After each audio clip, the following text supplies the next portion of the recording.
तो दोस्तों weight over हो चुका है। Mutual fund, specialised investment fund, distributors certification examination की ऑफिशियल वर्कबुक आ चुकी है, जिसका हमें इंतजार था। तो आज के वीडियो में हम इसे एनालाइज करेंगे और समझेंगे कि इस पूरे वर्कबुक का स्ट्रक्चर क्या है और बाकी डिटेल्स क्या है। ऑफिशियल वर्कबुक आ चुकी है। 597 पेजेस की है। 597 पेजेस, 600 पेजेस की बुक है। 22 चैप्टर है। और इसकी फिर तैयारी कैसे करें, तो इस वीडियो में हम समझते हैं तैयारी कैसे करनी है और वर्कबुक को कैसे एनालाइज करना है। तो देखिए, ये जो वर्कबुक है, इसका एडिशन दिया गया है मार्च 2026। 597 पेजेस। ये एक नया सिलेबस नहीं है, बहुत इंपॉर्टेंट बात। ये नया सिलेबस नहीं है। बहुत सारे लोगों को ये गलत फहमी है कि ये जो एसआईएफ के एग्जामिनेशन और म्यूचुअल फंड के एग्जामिनेशन को मिलाकर एक नई वर्कबुक लाई गई है, तो ये पूरा का पूरा रिवाइज्ड कंटेंट होगा।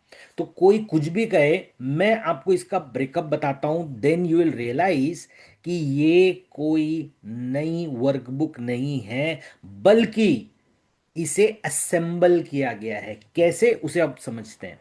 सीरीज 5A को लिया गया, कंप्लीट सीरीज 5A।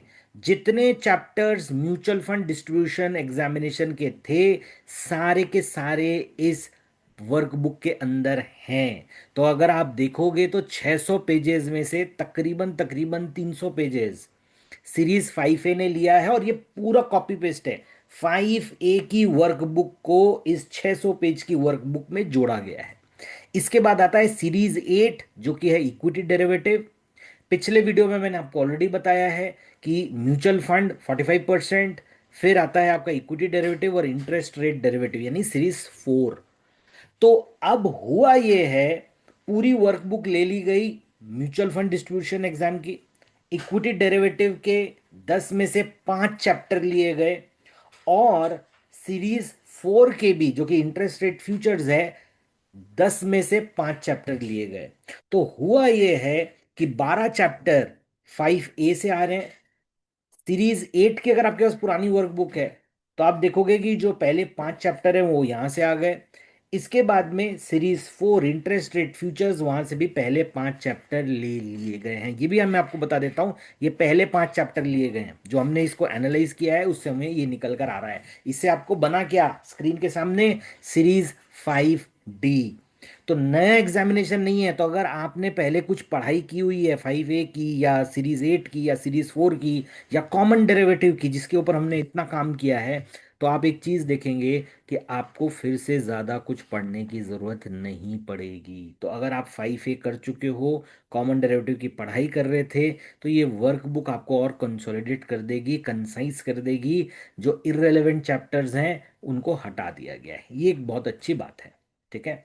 तो अब अगर हम आगे बढ़ते हैं, तो कोर्स का स्ट्रक्चर क्या है? मॉड्यूल 1 म्यूचुअल फंड, 12 चैप्टर्स जो मैंने आपको बताया। मॉड्यूल 2 इक्विटी डेरिवेटिव्स, 5 चैप्टर, पहले के 5, जहां पर इक्विटी की बेसिक्स चीजें आपको बताई गई हैं। इक्विटी डेरिवेटिव्स क्या होता है, फ्यूचर्स क्या होता है, ऑप्शंस क्या होता है, ट्रेडिंग स्ट्रैटेजीज क्या होती हैं, ये सारी डिटेल में आपको बताई गई हैं। इसके बाद में मॉड्यूल 3 आता है, इंटरेस्ट रेट डेरिवेटिव। यहां से भी पहले 5 चैप्टर लिए गए हैं। इंटरेस्ट रेट डेरिवेटिव क्या होता है, फ्यूचर्स क्या होता है, ऑप्शंस क्या होता है, एंड इससे रिलेटेड ट्रेडिंग स्ट्रैटेजीज क्या होती हैं। तो छोड़ किन चीजों को दिया गया? म्यूचुअल फंड में कुछ नहीं छोड़ा गया है। बार बार रिपीट कर रहा हूं, book as it is copy paste हुई है। लेकिन इक्विटी और इंटरेस्ट रेट में हुआ यह है कि दोनों में से 10 में से 5, 10 में से 5 लिए गए हैं। तो 5 चैप्टर्स जो छोड़े गए हैं, उन्हें छोड़ने का लॉजिक क्या है? It is very simple. वो थे clearing and settlement, regulatory framework, taxation, sales, code of conduct. ये एप्लीकेबल थे इक्विटी डेरिवेटिव सेगमेंट में, एप्लीकेबल थे इंटरेस्ट रेट डेरिवेटिव सेगमेंट में, बट ये टॉपिक्स रेलेवेंट नहीं है for a SIF distributor. SIF distributor को एक एडेड आइडिया होना चाहिए इक्विटी डेरिवेटिव बेसिकली क्या होता है, इंटरेस्ट रेट डेरिवेटिव बेसिकली क्या होता है, ये प्रोडक्ट काम कैसे करते हैं। बट वहां पर जो कोड ऑफ कंडक्ट्स हैं वो एक डिस्ट्रीब्यूटर पे एप्लीकेबल नहीं होते, इसलिए वो इररिलेवेंट चैप्टर्स को हटा दिया गया। जैसे क्लियरिंग एंड सेटलमेंट है, क्लियरिंग एंड सेटलमेंट का काम में कोई भी म्यूचुअल फंड डिस्ट्रीब्यूटर्स का रोल नहीं है। ट्राई टू अंडरस्टैंड, ठीक है। तो इसीलिए इन चैप्टर्स को हटा दिया गया, ठीक। लेकिन सारे चैप्टर्स इक्वल नहीं है, ये बहुत इंपॉर्टेंट है। अगर आप ये सोच रहे हैं कि जब आप तैयारी करेंगे तो 600 पन्ने की बुक आप पढ़ते जाएंगे पढ़ते जाएंगे पढ़ते जाएंगे और आप एक बार में कर लेंगे, इतना इजी नहीं है। आपको पता होना चाहिए, स्मार्ट थिंकिंग करनी है, स्मार्ट प्रिपरेशन करनी है। आपको ये पता होना चाहिए कि किस चैप्टर का वेटेज ज्यादा है और किन चैप्टर्स को मुझे ध्यान देना है। तो कुछ चैप्टर्स ऐसे मिलेंगे जिसमें कंटेंट बहुत है लेकिन मार्क्स बहुत कम आने वाले हैं, तो आप उसे पढ़ो नहीं पढ़ो या ऊपर ऊपर उसका टॉपिक देख लो, that is more than enough. तो top scoring top scoring chapters कौन से हैं? तो टॉप स्कोरिंग चैप्टर्स में सबसे पहला आएगा chapter number 15, forward and futures. 15 marks का है, 15 मार्क्स का। तो अगर आप ये एक चैप्टर को अच्छे से करते हो तो आपने 150 मार्क्स में से 15 यानी 10% की तैयारी पहले ही कर ली है। उसके बाद आता है चैप्टर 16। उसके बाद में आता है चैप्टर 9, इन्वेस्टर सर्विसेज, बहुत इजी चैप्टर है, 10 नंबर का। उसके बाद में आता है चैप्टर 12, स्कीम सिलेक्शन, ये म्यूचुअल फंड्स है। तो अगर आप म्यूचुअल फंड डिस्ट्रीब्यूटर ऑलरेडी हो तो आपके लिए स्कोरिंग सब्जेक्ट है या स्कोरिंग टॉपिक है रादर, ठीक है। बेसिक्स ऑफ डेरिवेटिव, ये भी 10 नंबर का है। डेरिवेटिव है, नया है किसी म्यूचुअल फंड डिस्ट्रीब्यूटर के लिए, लेकिन डिफिकल्ट नहीं है अगर कोई ढंग से समझे और समझाए। तो अगर आप ध्यान से देखोगे ना, एक और है इंटरेस्ट रेट फ्यूचर्स, ये भी 10 का है, तो आपको इंटरेस्ट रेट फ्यूचर्स को भी समझना पड़ेगा। तो आपके स्क्रीन में मैंने 6 इंपॉर्टेंट स्कोरिंग चैप्टर्स रखे हैं, जिसमें से आप देखोगे म्यूचुअल फंड का सिर्फ एक है, क्योंकि म्यूचुअल फंड में से 12 चैप्टर्स में से 45% क्वेश्चन आने हैं, 12 चैप्टर्स में से। लेकिन 55 आने हैं ओनली फ्रॉम 10 चैप्टर्स, जो कि इक्विटी डेरिवेटिव और इंटरेस्ट रेट फ्यूचर्स। तो इसी से आपको समझ जाना चाहिए कि आपकी जो तैयारी होगी इन टॉपिक्स में बहुत बेहतरीन होनी चाहिए। और इन टॉपिक्स को अगर आप अच्छे से कवर करते हो तो आपकी स्कोरिंग चांसेस बढ़ जाते हैं। अगर मैं एक मैप बना के दूं तो हाई प्रायोरिटी मैंने आपकी स्क्रीन के सामने रख दिया है, मीडियम प्रायोरिटी भी आप देख सकते हो, एंड फाउंडेशन चैप्टर्स भी आप यहाँ पर देख सकते हो।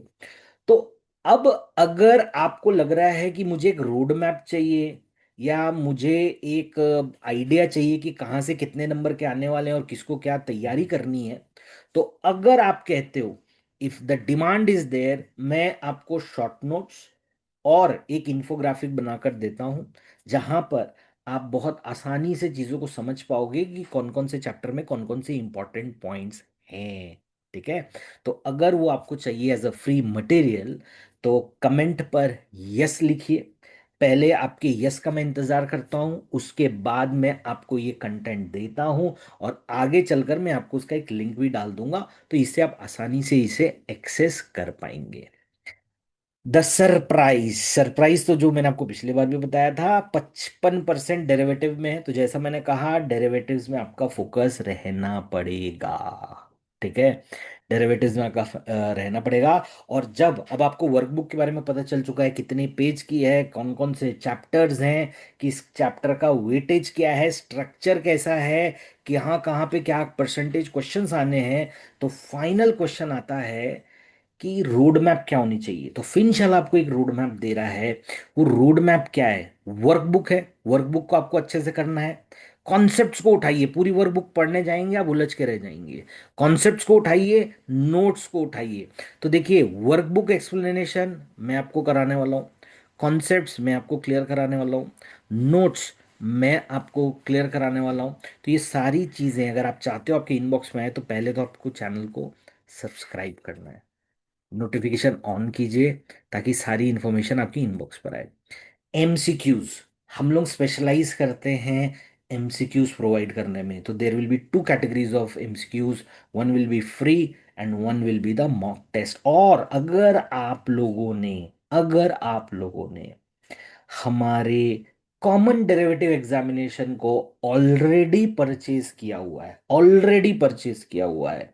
तो हम आपको जो एस आई एफ का एग्जामिनेशन के लिए जैसे ही हमारा प्रीमियम कोर्स लॉन्च होगा, प्रीमियम कोर्स लॉन्च होगा, वो हम लोग आपको प्रोवाइड करेंगे फ्री ऑफ कॉस्ट। जिन्होंने आज तक कॉमन डेरिवेटिव परचेज नहीं किया, for them it will be chargeable.